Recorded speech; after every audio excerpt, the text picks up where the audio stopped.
I still don't understand what happened to me in the Holly Hills Mall parking garage. I don't know if there is and a specific format to these posts or something.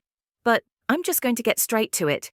I'm posting this because, I don't know, maybe someone knows more about this. Maybe someone can help me figure out what happened to me and my best friend in the Holly Hills Mall parking garage. My name is Ethan, and my friend Aaron and I have a bit of a niche hobby. We're urban explorers. Basically, for the uninitiated, that just means we like to explore abandoned man-made structures. My favorites have always been places like water parks and theme parks. Aaron is more into the spooky stuff like hospitals and such. We can freak ourselves out at times, but for the most part, we never believed in anything other than the corporeal. We've been doing this in our free time for around 10 years now, so we are pretty experienced. We know what to bring, how to avoid getting caught by the police or security, and when to get the fuck out of a place. Recently, we went to go visit my brother for a few days in Virginia. He just had a new baby and I wasn't able to make it down for the birth, so I was making up for it a few months later. He lives in a small town called Holly Hills, about 30 minutes out from Richmond. It's a pretty boring place, but my brother tipped us onto a cool spot to check out near town, an old abandoned mall simply named the Holly Hills Mall. It was built in the early 80s by some wealthy lumber family that wanted to bring more people to the town. Houses need lumber and that means more money for them. As you can guess, it didn't really work out. The mall was operational for about 7 years before it shut down in 1987. I know none of this is really important, but this helps me get my thoughts in order, and honestly, the history of these structures is part of the allure for me. Anyway, we decided it would be fun and planned a trip on the last day in town, on the way to the airport for a late flight. We woke up bright and early, packed our bags and supplies into the rental car, and said our goodbyes to my brother, his wife, and their kids. The mall sat right on the edge of town. I thought this was odd seeing as how they usually build that kind of thing central to town for ease of access, but I didn't think much of it.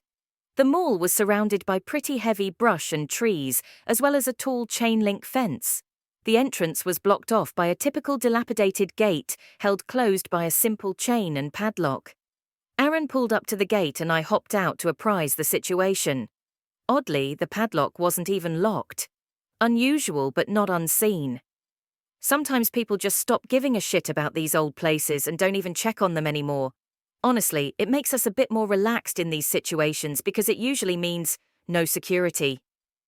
I opened the gate and Aaron pulled the car through. The building wasn't the biggest mall we've seen, but it was bigger than we expected. We drove through the deserted parking lot and pulled the car up to the first entrance we saw. We grabbed our supplies and entered the building. The mall exploration itself was pretty uneventful. It was cool to see all of the ads and architecture that seemed frozen in time, like we stepped back into a stale, post-apocalyptic version of the 80s. There was a pretty massive hole in the ceiling where the skylight had given way to snow or the elements or something. The tree that sat in the center of the courtyard had grown massive and was protruding out of the hole in the ceiling. Aaron does these explorations for the fun of it, but I am a bit of an amateur photographer, so I do it for the photos mostly. I snapped a bunch of what I think would have been amazing photos, but unfortunately I lost the camera. Well, I didn't lose it per se. I know exactly where it is. But we'll get to that. During the mall exploration, I did have a feeling that we were being watched.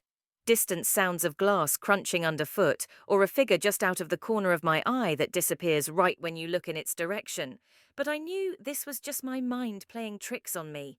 There were no signs of security, and no real reason that, even if the cops knew someone was in the building, they would even care to come check. At least that was my thoughts on it, so I ignored it. We hung out in the food court for a bit, ate some sandwiches we had packed for lunch, and then decided to make our way to the car. We got to the car, loaded up and headed out. But on our way to the exit, we noticed a parking garage. It was a 5-story garage from the looks of it, and though usually uninteresting, for some reason Aaron wanted to check it out.